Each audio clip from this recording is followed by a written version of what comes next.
Howdy. I want to talk about Ryse, Son of Rome. That's right, I'm talking about a game that came out many years ago that nobody ever really talks about. Only people kind of remember exists if you're a certain age. It's a game I never tried, but I wanted to see what it was about. Because I like the medieval fun stuff, you know, I like Assassin's Creed Odyssey and all these other games that are that Greek sort of mythology.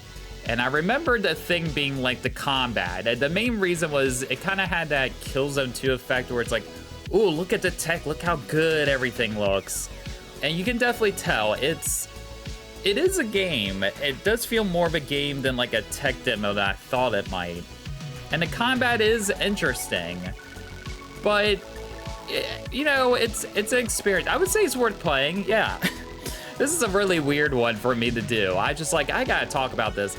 The main combat works is where you're kind of fighting enemies in this like over the shoulder camera perspective.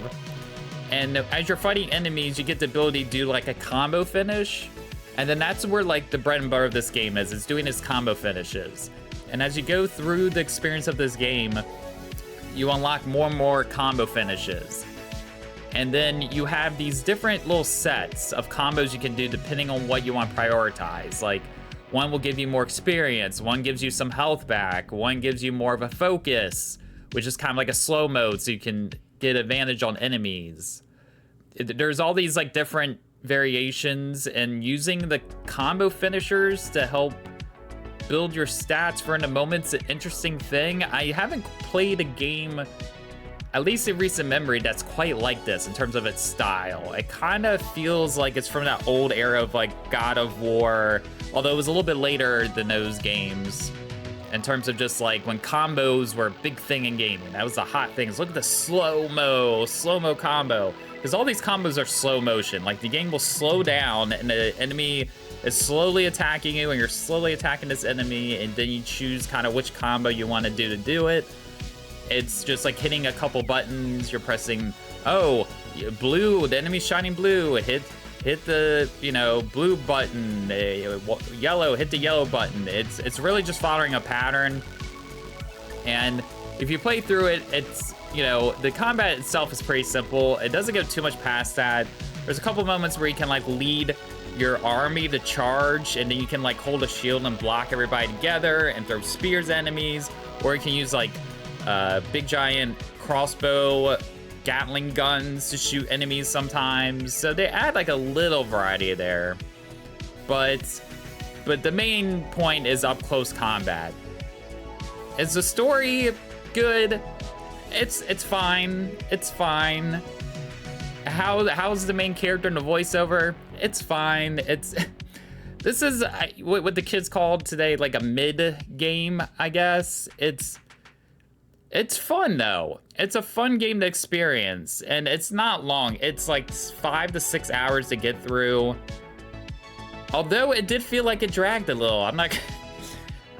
Again, this is like really short experience. I feel like maybe should have been like, I don't know, a chapter length of a game or like a full tech demo instead of it being an actual game. Because even though all this stuff is cool, after you doing the ultimate combo finisher, doing it 5 or 6 times is cool, but after like the 100th time of doing it, it's lost all its luster, and you're just like, oh, here we go again. And then like the combat doesn't become as fun the further you go into it, and then you think you've reached the end, and it's like, oh no, there's a whole nother section that's left. You're like, oh boy, here we go.